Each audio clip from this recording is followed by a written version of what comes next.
L'addicto, c'est l'aide au changement. L'idée en fait du premier rendez-vous en addicto, c'est de faire en sorte que la personne revienne, quoi. C'est un lieu d'accueil, d'écoute, un vrai espace de confiance pour ces patients qui souvent sont assez marginalisés. Bienvenue dans C'est l'heure de faire connaissance, le podcast du groupement hospitalier du territoire Caux-Maritime. Chaque mois, vous découvrirez nos professionnels, leur métier, leur mission ou encore des intervenants, des bénévoles, des patients, des résidents au travers de différents témoignages. Pour ce 3e épisode, je suis allée à la rencontre des professionnels de la structure interne d'addictologie du centre hospitalier de Dieppe. Merci au Dr Nathalie Vigé, médecin addictologue et responsable de la structure, à Aurélie Avril, assistante sociale, Pascal Legris, infirmière, au Dr Sarah Kayat, psychiatre addictologue, et à Priscilla Gentil, psychologue, pour leur confiance et leur témoignage.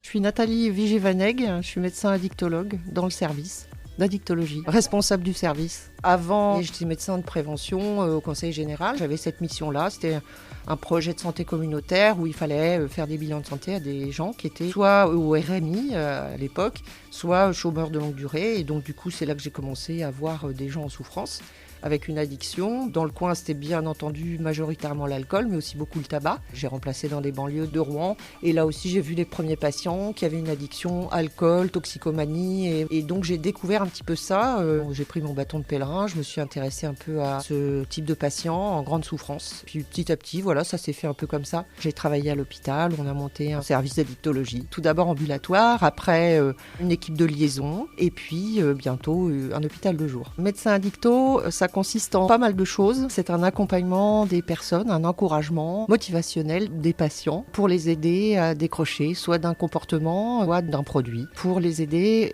à changer leurs habitudes de vie, pour les motiver au changement avec de la persévérance, aussi bien pour le professionnel que pour le patient. Il faut marcher avec le temps d'une façon complètement différente que dans la médecine classique. Il faut forcément régulièrement prendre du recul et puis jamais être dans le jugement sur les choix de la personne, sur ses modes de vie, etc. Et en tant qu'infirmière, ils ont vraiment développé, la liaison hospitalière. Ça, c'est vraiment formidable. Elles font un super boulot parce que en fait, elles font des maraudes, quoi. Elles vont aux urgences. Comme on a l'habitude de dire, elles hameçonnent un petit peu, quoi. Elles tendent la perche. C'est quand même assez rare que les gens la prennent pas, hein. J'espère qu'un jour, en effet, les gens pourront pousser la porte de l'addictologue pour faire un bilan. Tiens, où j'en suis. On aurait besoin vraiment d'une prévention de taille, quoi, au niveau national. Et c'est toutes les difficultés que les gens ont à pousser la porte, à que bien souvent, on a des arrivées un peu tardives dans le service. C'est quelque chose qui devrait être beaucoup plus vulgarisé, voilà.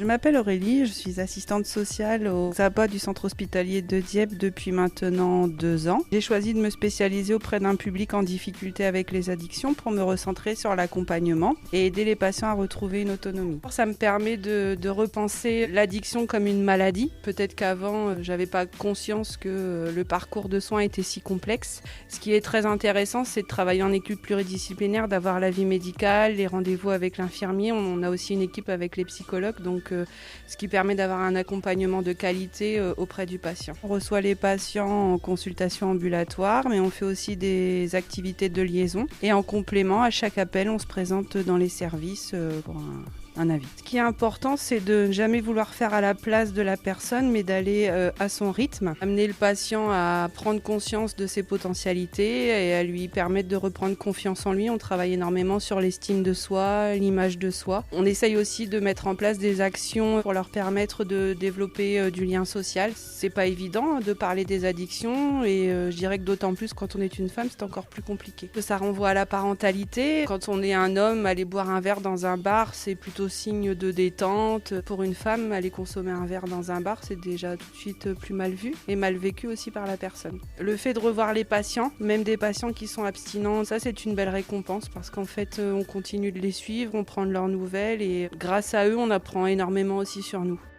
Je m'appelle Pascal Legris, je suis infirmière dans le service d'addictologie de l'hôpital de Dieppe.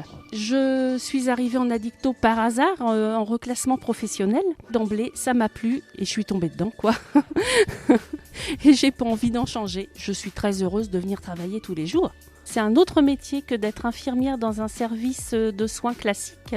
Ça a de spécifique ce relationnel qu'on ne peut pas avoir forcément lorsque l'on est dans un service de soins et que le soin prend tellement de place qu'on n'a pas forcément toujours le temps. Là, non, au contraire, on a vraiment bien le temps de poser les choses. Les premiers rendez-vous sont d'1 heure pour qu'on ait vraiment le temps de faire connaissance avec la personne, parce que le contexte social est très important aussi dans la prise en soin de nos patients. Ça permet de voir ce qu'on peut faire ou ce qu'on ne va pas pouvoir attendre de lui en fonction de ses capacités. On fait le tour des addictions et donc après on établit ensemble un programme de soins. L'avantage d'être pluridisciplinaire, ça permet d'être rassuré et aussi de travailler toutes dans le même sens. Quand c'est pour une obligation de soins, il est évident que au départ, parfois les gens sont un petit peu réticents. C'est à nous de leur faire prendre conscience que peut-être ils avaient une trop grosse consommation. Et parfois, même après la fin de l'obligation de soins, ils continuent avec nous le programme et l'accompagnement. Et on se dit, là, c'est une belle victoire pour nous, pour eux.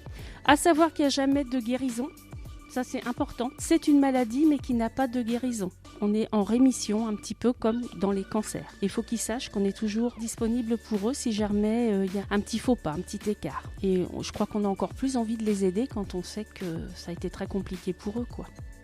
Bonjour, je suis psychiatre addictologue. J'ai un temps partagé entre le CHU de Rouen où je travaille dans une unité de sevrage. Je fais également des consultations à l'hôpital de Dieppe, au XAPA, et je fais de la liaison dans les différents services à l'hôpital. Quand j'étais étudiante en médecine, aux urgences, on voyait beaucoup de personnes qui étaient alcoolisées, qui venaient aux urgences et qui étaient souvent mises sur le côté, on ne s'occupait pas d'eux. Et puis même la psychiatrie, des fois, avait tendance à négliger un peu en disant non mais c'est l'addicto, c'est pas pour nous. Et quand j'ai commencé l'internat de psychiatrie, je me suis rendu compte rapidement que c'était des fois indissociable. Ça m'a paru naturel de me diriger vers cette voie-là, en me disant si je veux aider au mieux les personnes que je suis, il faut que je m'oriente vers l'addicto. Ce que j'aime le plus dans mon métier, c'est le fait de pouvoir aider des personnes qui des fois n'ont pas conscience de leur dépendance, ont des soucis avec certains produits et les aider à s'en sortir, à trouver déjà la motivation pour changer leurs habitudes de vie, parce que c'est pas facile de changer, ça demande beaucoup d'énergie. Et puis d'essayer aussi de dédramatiser un petit peu les choses et de déstigmatiser. L'alcool, ça représente une bonne partie de notre file active, qui dit alcool et dit tabac, et on cherche systématiquement les autres produits. Après, moi, j'ai beaucoup de cannabis, parce que j'ai beaucoup de jeunes, et souvent, c'est des consommations qui sont banalisées. Et puis, tout ce qui est cocaïne, héroïne, c'est très très fréquent aussi. Il y a aussi les jeux. Ce que j'aime beaucoup en addicto aussi, c'est l'approche non médicamenteuse, parce qu'on a très peu de médicaments. On n'a que des traitements de substitution qui marchent vraiment bien, et c'est différent des autres spécialités. Là, en addicto, le patient nous partage ses expériences, et surtout les personnes qui consomment les toxiques, eux, ils connaissent beaucoup plus de choses que nous. Donc ils nous apportent beaucoup d'informations et on apprend avec eux. Ça valorise la personne en face, ça permet le rapport collaboratif, c'est-à-dire deux personnes qui échangent, qui discutent pour aider l'autre. Et je dis souvent aux personnes qu'il ne faut pas avoir honte. C'est un problème qui est très fréquent, ça peut arriver à n'importe qui, quel que soit son statut socio-économique. Ça peut arriver à toutes les professions. Il ne faut pas avoir peur de l'addicto, des dépendances. Il ne faut pas hésiter à nous demander de l'aide si besoin. Je m'appelle Priscilla Gentil, je suis psychologue spécialisée en neuropsychologie dans le service d'addictologie du CH de Dieppe. On est 2 psychologues à mi-temps, moi spécialisée en neuropsycho et thérapie cognitive et comportementale qui est plus sur mon côté psychothérapie et ma collègue est plus psychologue clinicienne, donc une autre approche psychothérapeutique. On s'entend très bien et c'est vrai que nos approches sont très différentes tout en étant complémentaires. Mes spécificités, ça va être d'intervenir avant tout pour faire un point avec les patients sur leur fonctionnement cognitif, tout ce qui va être mémoire, raisonnement, capacité d'adaptation. Du fait de leur consommation, ça peut avoir des altérations et l'objectif du coup c'est d'accompagner pour mieux les prendre en soin. Orienter notre pratique en fonction des difficultés qu'ils peuvent avoir. En tant que psychologue, on va avoir plusieurs missions puisque on a aussi cette approche psychothérapeutique. Travailler en équipe aussi, vraiment c'est ce qui est très intéressant ici, d'avoir cette pluridisciplinarité et de se compléter toutes ensemble, pouvoir offrir vraiment un espace de parole, d'écoute aux patients qui permettent aussi de comprendre pourquoi ils en sont ici, du fait de leur histoire de vie, de leur parcours, mettre en sens et puis leur permettre peut-être d'avancer au mieux aujourd'hui. J'ai beaucoup travaillé en gériatrie, je le fais toujours sur mon autre mi-temps, mais l'envie d'explorer autre chose, de voir une autre population adulte et puis une curiosité. Je me suis beaucoup formée parce que c'est d'autres profils forcément. Et puis aujourd'hui, de découvrir une sensibilité, des parcours qui sont riches et une envie différente, un peu plus intérieure, on va dire, plus personnelle, d'accompagner ces patients et les aider au mieux face à leurs difficultés parce qu'il y a de vraies vulnérabilités qui sont très touchants. Notre porte est toujours ouverte, même juste pour des questions, des informations, pouvoir donner un premier avis, et même si c'est pas aujourd'hui et que ça revient dans quelques mois, quelques années, on sera toujours là et c'est avec la plus grande bienveillance qu'on essaie de les accueillir.